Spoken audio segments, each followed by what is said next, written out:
when I saw these poly bushes, I knew I was going to have trouble getting those in because they're not very soft at all, and that's what you want. You don't want it too soft to give a decent drive. So the first thing is I need to get this old rubber one out. Now when I fitted these, I made up these extractors, so that is the same size as the outer diameter of it, and it goes into there, so hopefully that should pop out okay.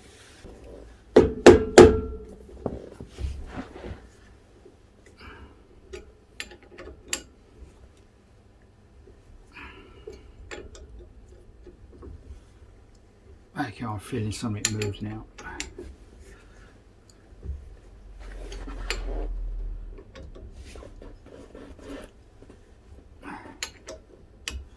What I'm going to do in a minute is just loosen this and make sure that's loose, in case it might be twisted and jamming itself in there. Okay, so that's in about 1/16 of an inch, so that's good. Just centralise this.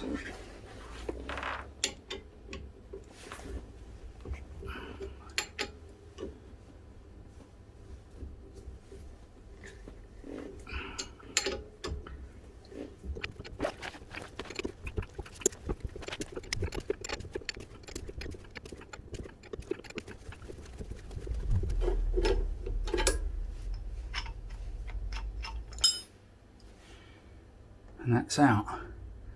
Now these have been ruined. They're new, never been used, never been driven on. And the reason it's split is because I haven't got the weight of the engine and the gearbox in the car, and it's just been sitting there for over 20 years, and the arm has been at an angle because it's something to do with the way the anti-roll bar is down, is pointing down too much, because the leg is extended as far as it'll go, and it split it. The good thing about these are they're not bonded to anything, so it will just squash it. It won't actually split the bush.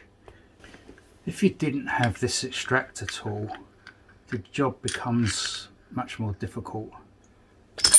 What you can do is people have burnt the rubber off or cut the rubber, get the centre out, and then getting a hacksaw in there to split this outer bush to get it out, or try to hit it with a screwdriver. It's just so much easier with this.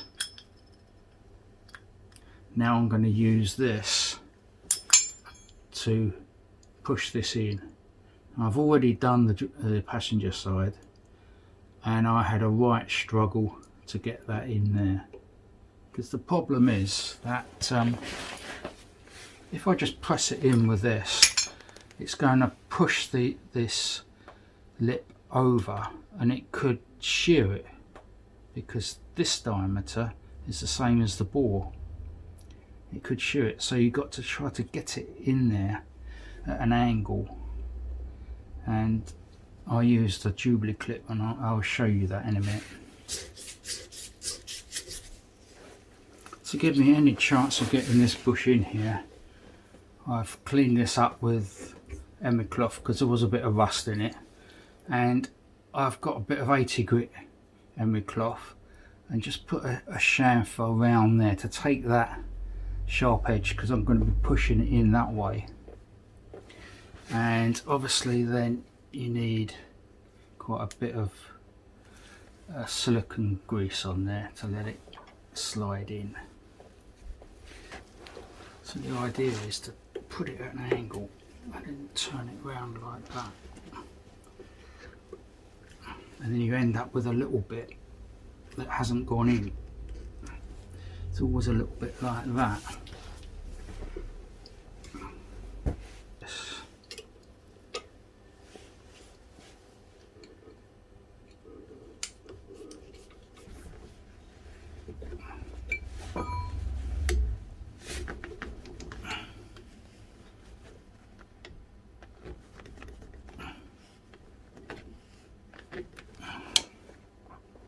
looking good.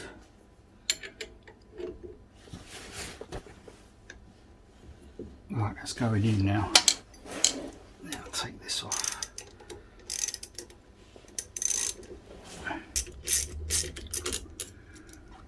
Well, that was done up to the end of the duplicate was right around here somewhere, so it's quite a lot.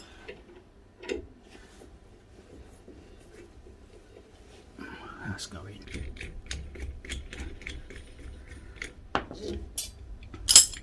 There's a gap, it hasn't come through, but if I just hit it, it just pops through. It's come through this side. Let's turn you round.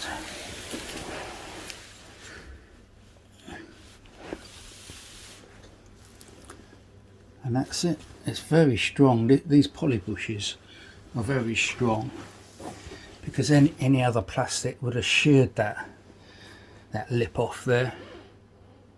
So all I've got to do now is find the bush. Oh, we've got to put this bush in there, and it's just not looking at it. So what I'm going to do is I'm going to go on my grinder and just grind the chamfer, not all the way down to the bore, but I will grind the chamfer to give me some chance of getting that in. Right, so there's a chamfer on there to give it a lead in, and now I'm going to put some grease inside the bore. I'll put grease all the way along.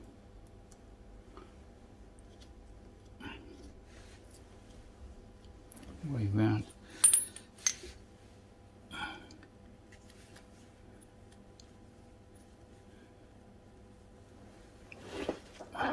Put that in there.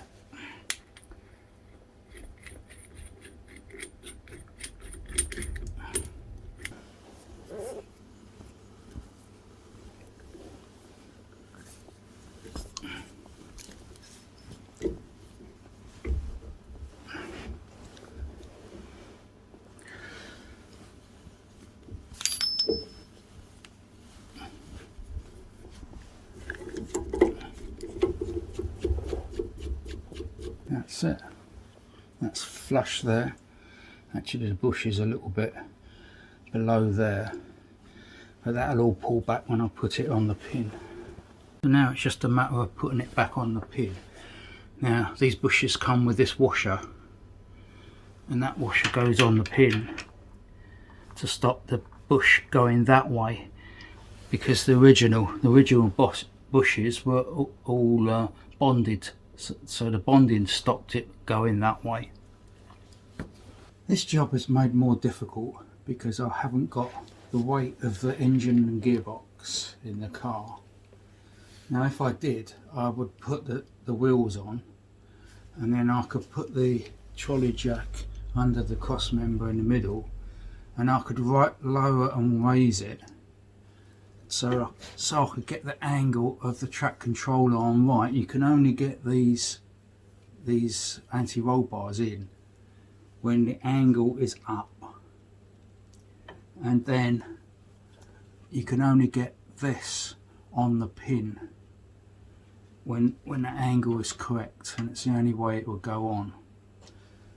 So what you do is you put clamps on the coil springs on the struts, and I've got my trolley jack underneath here, and I've raised it up, and that's allowed me then to just get enough angle to get this on. I've just put loads of silicone grease on here to allow it to slide on easily. I don't want to be hitting it too much with the mallet.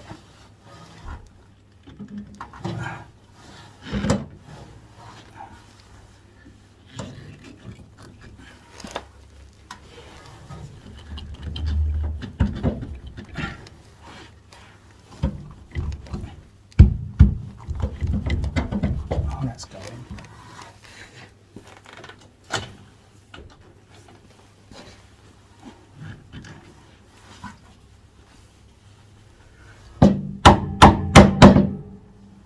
Well, I've moved my trolley jack round onto the passenger side now, and I've had to do the springs up a little bit more, and I've found that if I didn't jack the driver's side strut up, it wouldn't go on. So the only way I've been able to do it is to clamp the springs a bit more and get a jack under each strut to bring it up to get this angle almost level, but it's not level, it's pointing down a little bit. Now it's just starting to go.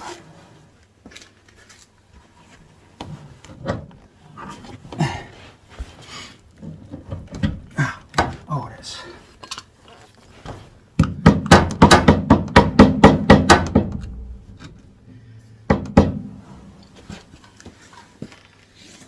notice I'm only tapping. I don't want to damage any of these bushes here. Oh, the bush.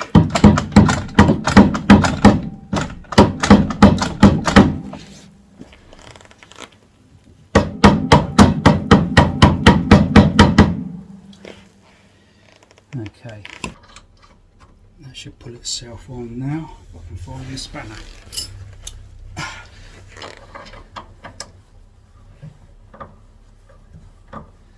Yeah, that feels good.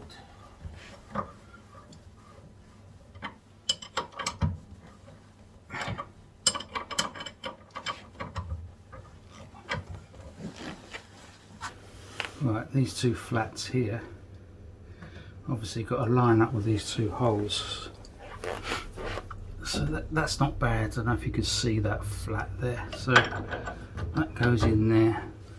I will put these two nuts on. Okay, this flat on this one was way over here, so what I've had to do is put the trolley jack on the driver's side, and I've got scissor jacks on the passenger side, and the weight is only just being taken by the axle stands, so the trolley jack is just taking the weight of the strut, and it's not all the way up, but and that has allowed this then to come back. So I just need to put one of these or both of these on here. Right, they're all finger tight as much as I can get them.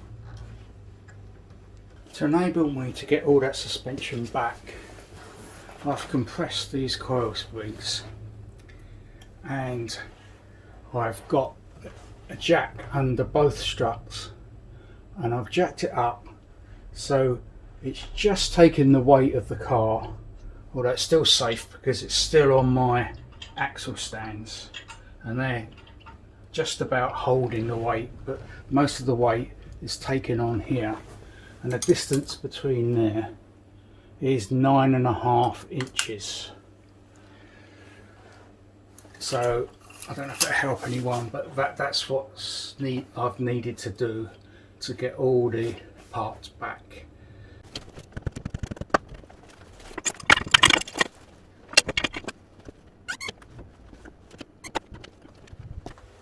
So that job's done now. I've got the weight on the wheels, and I've got the two skates, and I'm keeping the clamps on the strut springs, keeping them as they are, so that's allowed it to go down a bit further than it was. So then the track control arms are a better angle, they're not tipped up like they were before, and I've looked at all the bushes and it all looks good. So that's the end of this video. My next video will be repairing the gearbox.